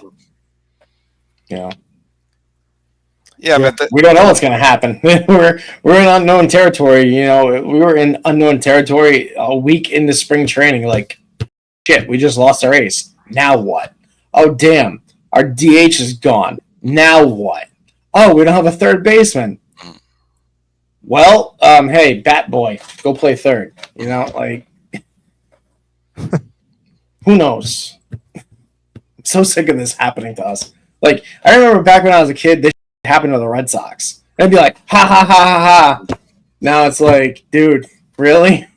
Like, this is our luck now. Like, I hold my breath every year, and as I get older, it doesn't get any easier. Certainly not. But I think that's part of the reason why they really didn't like. They're almost happy to let Soto go. I think they really want to get out of like these long term deals. Obviously, Judge is the captain. You have to give him his money and the whole deal there. But you got about 2 years left to Stanton, about 3 or 4 years left to Cole, and that's really it. I mean, they don't really have too much money locked into players. Obviously Bellinger, he has a player option for next year, but like they're pretty much freed up after after a couple of years. So I think the organization will be good. I know you got Rendon and Fried, but overall they're not like tying you down, so to speak. There, so I think in a couple of years from now, again, the Yankees have a lot of flexibility, and I think what the whole deal is developing young players, and we know unfortunately people like Verdugo and Rizzo who are on the street there. I think once they see players reach a certain age, they just go. So I think it's all going to be about developing your young players. You're going to need 2 or 3 guys you have to pay a ton of money to. That's never going to change. But I think, the organization, 2 or 3, and plus it's New York Yankees. I think they're in a good place, though, once they unload some of these big contracts, get them off the books there. I think they'll be very freed up. And, yeah, I think the future is positive for the Yankees. But obviously, we're impatient New Yorkers. We want it all now. Well, we got to figure out a way to make guys want to come here and play. That, to me, has been an issue for a very long time for whatever reason. And, who would have thought the most legendary baseball franchise in North American sports would have trouble recruiting players? So that's definitely a good point. Like back in the day, it was like Musina or Jam. It's like, all right, we just show them the Yankee pinstripes. Like, all right, I'll sign. But like, especially these Japanese players, they don't care. No. So we got to have a culture here that players want to come here to play, because the whole thing's like the history and the tradition. Some 21-year-old doesn't care. Yeah, it only gets you so far. Yeah. So. Yeah, I find it interesting, right? In kind of piggybacking on that point, this used to be the most sought after destination for a ball player. We've heard countless stories from guys that came to play for the Yankees, in the twilight of their career, and they were like that they had to put the pinstripes on, that the pinstripes just wear differently.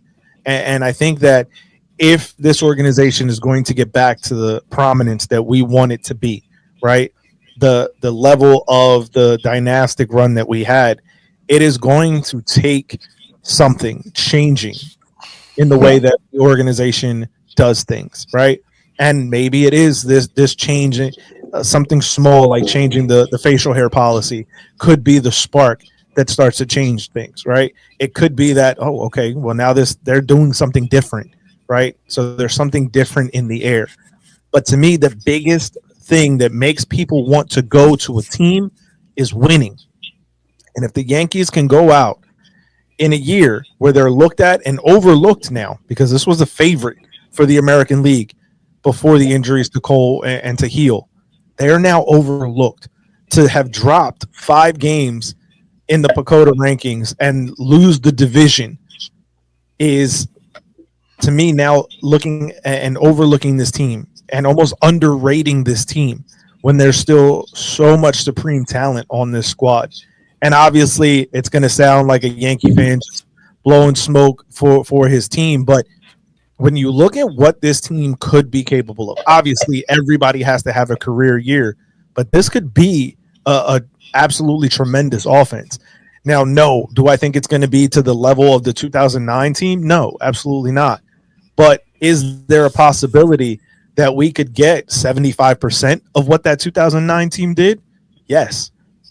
Is there a possibility that we could get the 3-headed monster that we had back in that 2009 rotation in CeCe and Pettit and AJ Burnett out of guys like Rodon and Fried and whoever else? It could be Clark Schmidt, it could be Will Warren, it could be Heel when he returns. So to me, there is the potential for this team to be able to do something special when people are now overlooking them, right? There was a lot of expectations on that 2009 squad because of opening up the new stadium. It's now old news, this stadium, right? There's a lot of just negative feelings about how this one played out compared to the, Yankee Stadium from 2008. But this team could do something and surprise people because they're now an overlooked team. And the best part about being overlooked is that there's now a whole lot less expectations on the squad. And I think if they can have some guys break out and have a career year, this could be a team that actually does some damage in the postseason.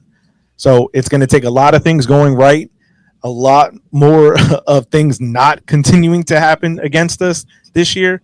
But I'm optimistic for this squad. Every year they go in, I go into the season optimistic, ready for them to break my heart. And I'm hoping this year is the year that they don't. No, but even with the injuries to Cole and Heel, I still have the same optimism, especially with the offense. Just starting pitch is gonna be, but no, I like the offense. I think is gonna be really good, and the bullpen, of course, and just got to hold the fort down with starters, and just hopefully get us 5 innings and then take it from there.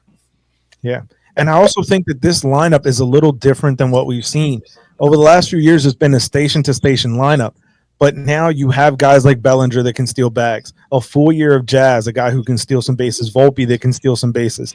I think let him run, man. Like the rules favor you. Let him run. Like Jesus. Yep. I mean, Dominguez can steal bags. Like I think that there's an opportunity here for this team to do some different things compared to the last 5-6 years, and be a team that kind of pushes past those, outdated expectations of. Well, without a guy like Cole to lead the rotation, you're now a third-place team in your own division. And the fact that Pacoda has Baltimore that has no starting pitching whatsoever, that is any sort of reliability, is absolutely hilarious to me. The fact that they have Boston finishing in last place under 500 is hilarious to me. So I think that this is a team that can push past the overlooked expectations going into the 2025 campaign. So for me, the state of the franchise for me is positive, cautiously positive, but nonetheless, I think that this is a team that can do some damage if things break the right way. And I think David Wells said it best. You're only as good as your next day's starter. So 100%. But with a bullpen like we have, we don't have to get much out of our starter. And with the lineup that we have, if they can play to their capabilities, we don't have to get much out of a starter. Because if this team is capable of putting up 4, 5, 6 runs a game, we can give up a 3 spot. We can give up a 4 spot if this team can put up together what they can on paper do offensively. Now, obviously, just get me 6 innings. Just get me 6 innings out of my starter, and I'll be happy. Yeah, I think if we get 6 on a nightly basis from the starter, we're in a very good place. Yep. Absolutely.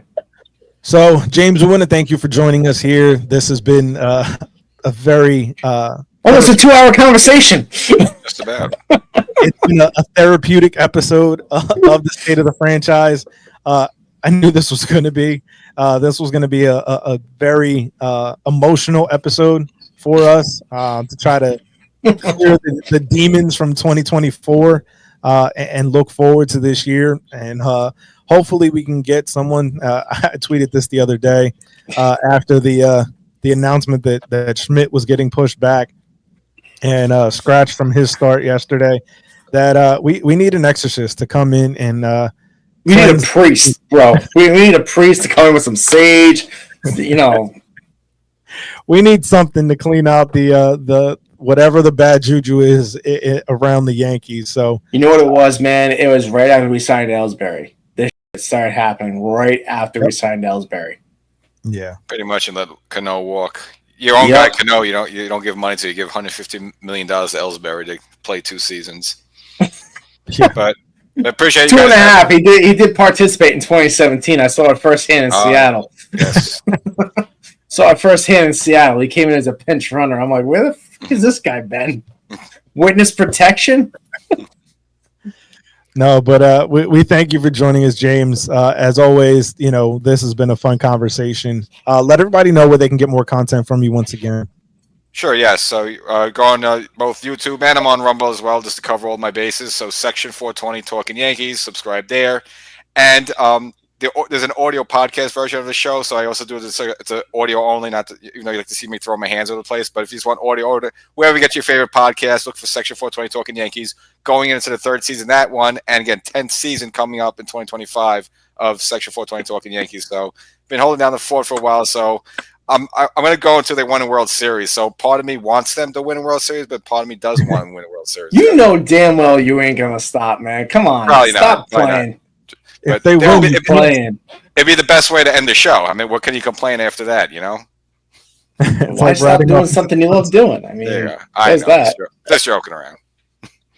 No, we appreciate it, man. As always, if you're checking us out here on the YouTube side of things, make sure that you hit the like, subscribe, and the bell for post notifications, as it does help us continue to grow this baseball community. And if you're checking us out on the YouTube side, make sure you check out our description that has our Linktree link in it, linktr.ee/baseball banter broadcast, to get all the pertinence to our merch store, sponsor links, including our new partnership and affiliation with Top Sports Trading Cards. So if you are a trading card collector, make sure you check out our link to purchase your next batch of cards, as well as our social platforms and audio platforms. If you're listening to us on the audio side, make sure you leave a 5-star rating review, as it does truly help us grow this community here on the Baseball Banter broadcast.